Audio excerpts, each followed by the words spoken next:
आंध्र प्रदेश और तमिलनाडु में तूफान मिचोंग अपना असर दिखा रहा है।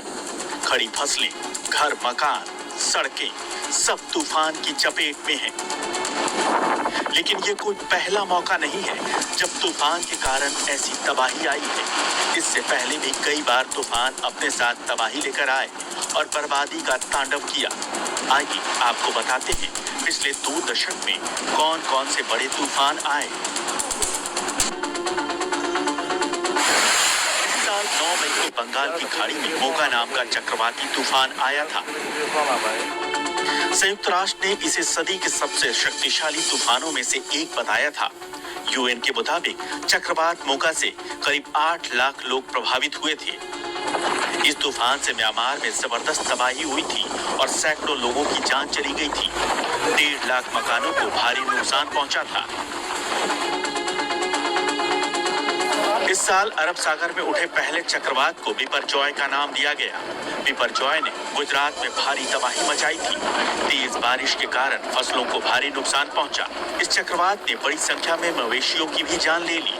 पेड़ पौधे और बिजली के खंभे तक उखड़ गए। इस कारण पूरी व्यवस्था चौपट हो गई। बिपरजॉय के कारण देश को करोड़ों रुपए का नुकसान हुआ था। चक्रवात तौकते मई 2021 में गुजरात के दक्षिणी तट से टकराया था। इसे 1998 के बाद से सबसे शक्तिशाली चक्रवातों में से एक माना जाता है। भारी बारिश के बीच लगभग 2 लाख से अधिक लोगों को सुरक्षित जगहों पर पहुंचाया गया था। इस तूफान के कारण 170 से अधिक लोगों की मौत हुई थी, जबकि हजारों मवेशियों और वन्य जीवों की भी इस तूफान में जान गंवानी पड़ी थी। सैकड़ों सड़कें क्षतिग्रस्त हो गई थी और 40,000 से अधिक पेड़ उखड़ गए थे।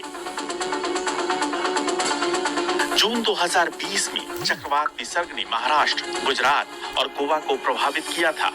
कोविड महामारी के चरम के दौरान आए इस तूफान से लगभग 6,000 करोड़ रुपए का नुकसान हुआ था। इस तूफान के कारण घरों, सड़कों, पेड़ों और फसलों को काफी नुकसान पहुंचा था।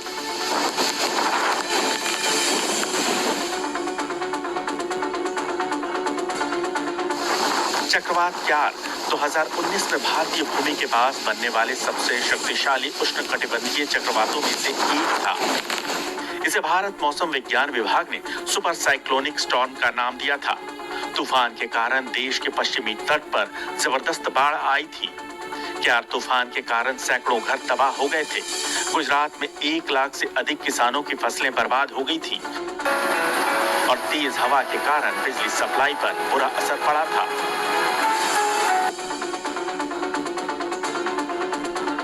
नीलोफर चक्रवात अक्टूबर 2014 में आया था और ये अरब सागर में आया तीसरा सबसे शक्तिशाली चक्रवात था। लेकिन विकराल रूप धारण करने से पहले ही तूफान शांत हो गया, जिससे बड़े पैमाने पर होने वाले विनाश से राहत मिली थी। इस तूफान से भारत, पाकिस्तान और ओमान में कुछ क्षेत्रों को प्रभावित होने की आशंका थी, लेकिन तूफान आने से पहले ही चेतावनी जारी कर दी गई थी और निचले इलाकों से लोगों को निकालकर सुरक्षित स्थानों पर पहुंचा दिया गया था।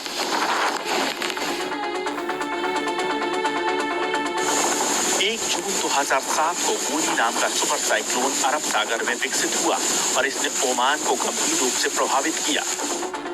इस तूफान ने निचले इलाकों को सबसे ज्यादा नुकसान पहुंचाया था। गोनी तूफान के कारण तेल व्यापार, बुनियादी ढांचा, बिजली और टेलीफोन नेटवर्क बुरी तरह प्रभावित हुए थे। इस तूफान से लगभग 50 लोगों की जान चली गई थी। साथ ही $4 बिलियन अमेरिकी डॉलर का नुकसान हुआ था। आज से करीब 25 साल पहले यानी 4 जून 1998 को आए समुद्री तूफान ने भयंकर तबाही मचाई थी। उस तूफान का लैंडफॉल कांडला बंदरगाह पर हुआ था। गुजरात राज्य आपदा प्रबंधन प्राधिकरण के मुताबिक इस तूफान से 1,000 से अधिक लोगों की मौत हुई थी। हालांकि अनाधिकारिक आंकड़ों के मुताबिक तब 10,000 से भी अधिक लोग मारे गए थे। इस तूफान से 1,000 करोड़ से अधिक का नुकसान हुआ था। तूफान की तबाही का मंजर इतना भयंकर था कि आज भी लोग उस तूफान को याद कर सिहर उठते हैं। Team news nation.